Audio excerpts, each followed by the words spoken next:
Hey, guess Yep. what? What? I heard the wildest story the other Get out day. of town. Yeah, Dan, I've heard I this. love wild stories. This story is just so crazy that it just almost can't be true, but it is.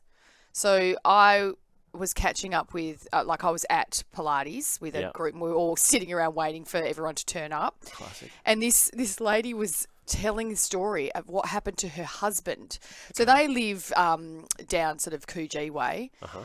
and her husband was home, and he got this knock on the door, Uh-huh. middle of the day.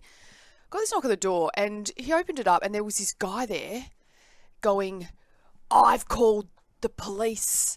I know who you are. I know that that's my car out the front." Sorry.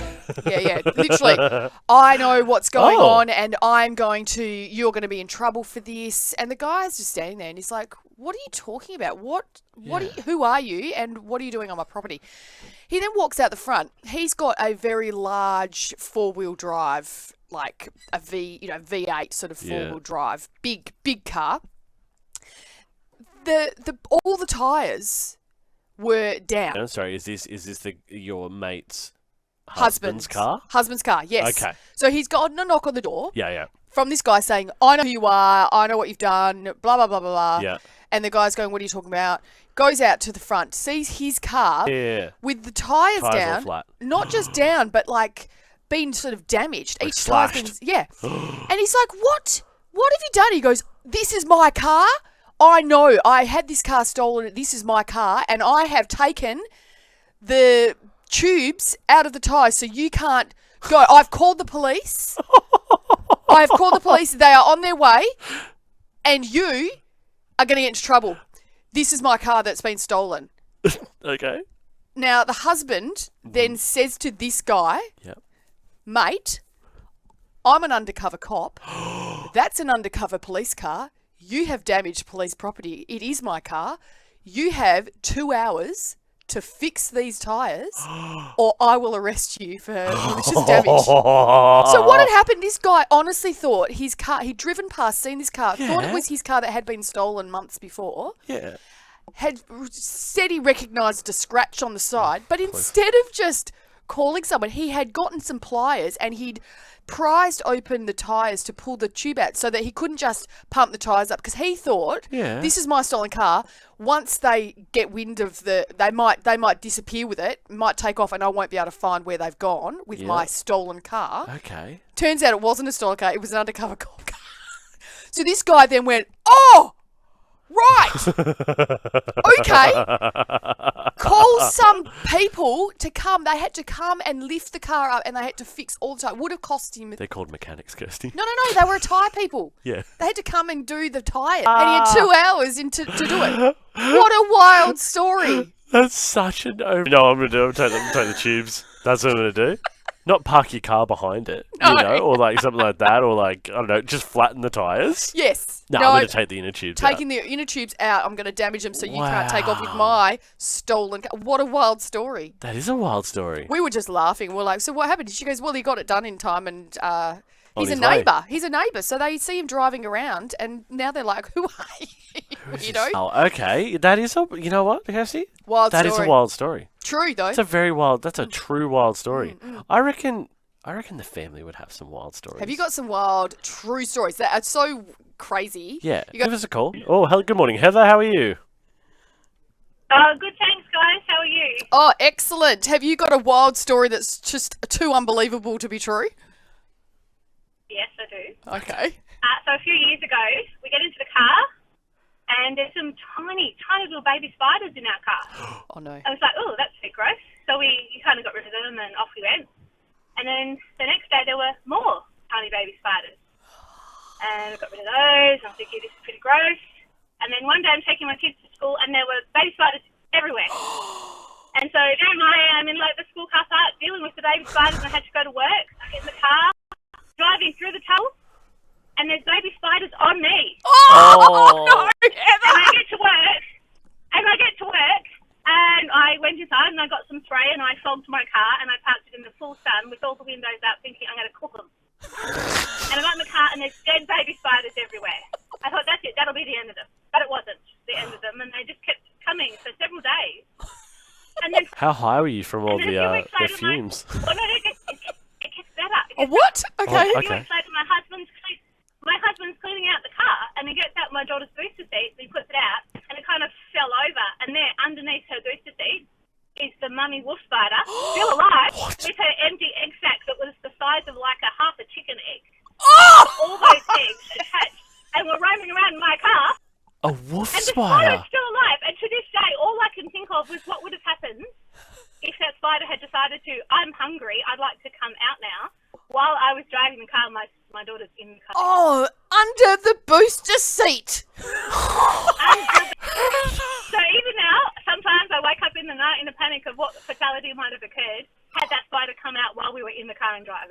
Oh my! All right, Heather. That is what. That is. That is a terribly Also terrifying. makes me want to. Oh my we got goodness. Jill. Good morning, Jill.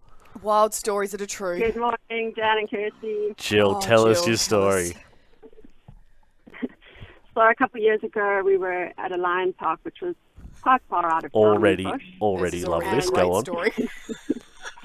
And you're allowed to drive your vehicle through the lions, and but the strict instructions: don't stop if the lions start coming around you.